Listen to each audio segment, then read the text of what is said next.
कहानी है एक गांव की, जहां लोग एक दूसरे के सहारे जीने का तरीका सीखते हैं। जहां लोगों के बीच में अनूठा एक बंधन था। यहाँ के लोग एक दूसरे के साथ मेहनत करते, सहायता करते और एक दूसरे के साथ खुशियों और दुखों को बांटते थे। इस गांव की कहानी बहुत ही अनोखी थी। एक बार गांव में एक नया आदमी आया। उसका नाम राम था। राम बहुत ही निराशजनक हालत में आया। वह एक छोटे से गांव में दूर रहते थे, जहां उसका परिवार बीमारियों और तंगी में फंसा था।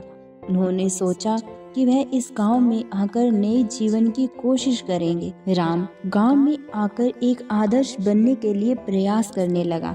वे हर काम में मेहनत करते, दूसरों की सहायता करते और सबके लिए प्रेरणा स्रोत बन गए। दूसरे लोगों की खुशियों और दुखों में भी वे सहभागी रहते। एक बार गांव में बड़ा दुख का समय आया, जब गांव के मुखिया का बेटा अचानक बीमार पड़ गया। उसकी स्थिति गंभीर थी और उसके परिवार को इलाज के लिए पैसों की जरूरत थी। गरीबी के कारण परिवार के पास इतनी धनराशि नहीं थी कि वे अपने बेटे का इलाज करा सके। जब राम ने इसे सुना, उसने तुरंत अपनी सभी बचत की राशि का उपयोग करके परिवार की मदद की। वे नहीं चाहते थे कि इस दुखी परिवार को कभी भी हमारी तरह जूझना पड़े। उन्होंने बचत की राशि के साथ साथ दूसरे गांव वालों को भी अपील की और उन्होंने भी इस परिवार की सहायता की। इस आपदा काल में गांव वालों ने एक बड़ी टीम बना ली। सभी ने मेहनत करके और अपने संगठन के साथ मिलकर इलाज के लिए पैसे इकट्ठे किए। थोड़े समय बाद बेटे का इलाज हुआ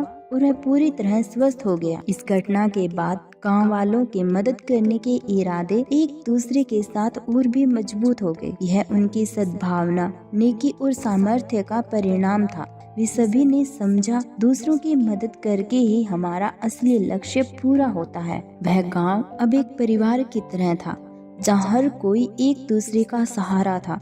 यहाँ के लोग अपनी खुशियों और दुखों को साझा करते, एक दूसरे की मदद करते और अपने संघर्षों को एक साथ झेलते थे। वे सब मिलकर इस दुनिया में एक सुंदर और समृद्ध जीवन जीने का तरीका सीख गए। दोस्तों, हमारी कहानी कैसी लगी और क्या आप भी ऐसी सोच रखने वालों में से एक हैं? कमेंट में जरूर बताएं।